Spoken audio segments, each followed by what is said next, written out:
I suppose you can stay, really no harm in it, you say to Mamolta. Mamolta's form moves around the hot spring. I thank you, Mamolta says distractedly, playing with a small stalactite forming on the ceiling. You said you have something to ask me? I have things I'd like to ask you too, you say, trying to pull Mamolta's attention back towards you. Yes, I do. Such a curious person you are, to find the coven and willingly enter when most would flee. Not only that, but these weapons you brought me. This is what I wish to ask you. The sword, I have seen it before, long ago. A man carried it with him, not just this sword, but another one just like it, and a shield on his back. A warrior. He came one day and bathed within my waters, as you do now, though he used the lake above and never ventured this far. Have you met him? Do you know him? I would imagine he would be long dead by now. Mamolta trails off, seemingly lost in his thoughts. Well, no. I found the sword hanging in a coat of arms at an old fortress. It's actually the same place I found my quest to venture here in search of my lost memory. Oh, Mamolta says. That sword hung in a coat of arms? I can hardly think of a better resting place for such pieces of steel. And what of its twin blade and shield? You look at Mamolta with a bit of embarrassment in your eyes. I left the other sword in the fortress and lost the shield in some alleyway fight on my way here. Saved my life more than once, though. Oh, a shame. But it's served its purpose, hasn't it? A shield is meant to save your life, even if it does so unconventionally. And the sword has served its purpose too. And what purpose would that be? You ask Mamolta curiously. To guide your way on adventure, Mamolta says, looking you in the eyes. You feel this response is a bit silly, if not a little ignorant. I can't say these past few days have been an adventure.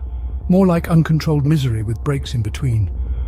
You close your eyes and relax in the water. You hardly ever recognize the adventure as a whole until it is over, Mamolta says. You think it over. A simple point, but true nonetheless. What was this friend of yours' name? You ask, alluding back to the original owner of your sword. I can't quite remember, not now anyways. Perhaps I will remember one day, a day far from now. Mamolta trails off and stares off into the distance. Well, that's a shame. I'd like to ask my question now, if that's all right. You say slightly impatiently. Oh yes, go right ahead, Mamolta says, snapping back into the moment and leaving his memories behind. Who is Mistress Lorraine? Or, well, no other way to put it really. Is she okay? To trust, I mean. She seems dangerous, really, you say, trying to find a polite way to put your thoughts of the mistress. Mamolta seems to gain a new demeanour to himself. I mustn't speak ill of the coven as we reside, one within another.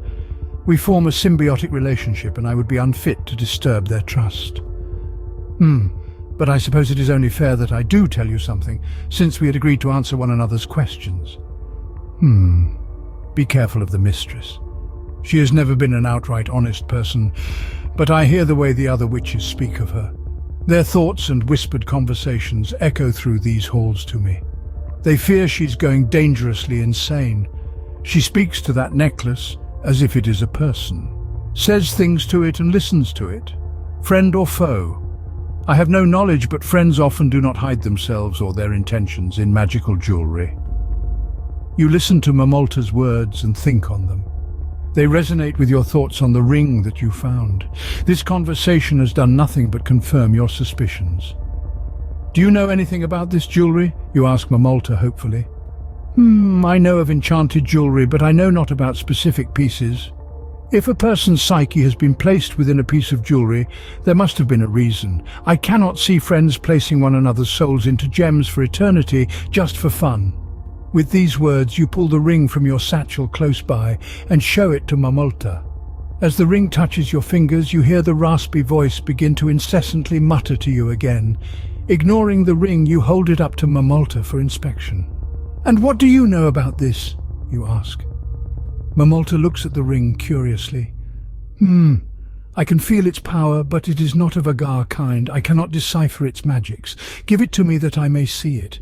Give it to me that I may hide it from the mistress, Mamolta says, holding out his watery hand. What will you do?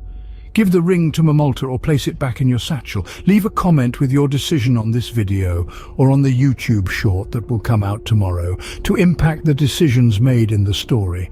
Remember, newcomers are always welcome to participate. And if you have made it this far, be sure to subscribe to stay up to date on the secrets of Einmeijer Swamp.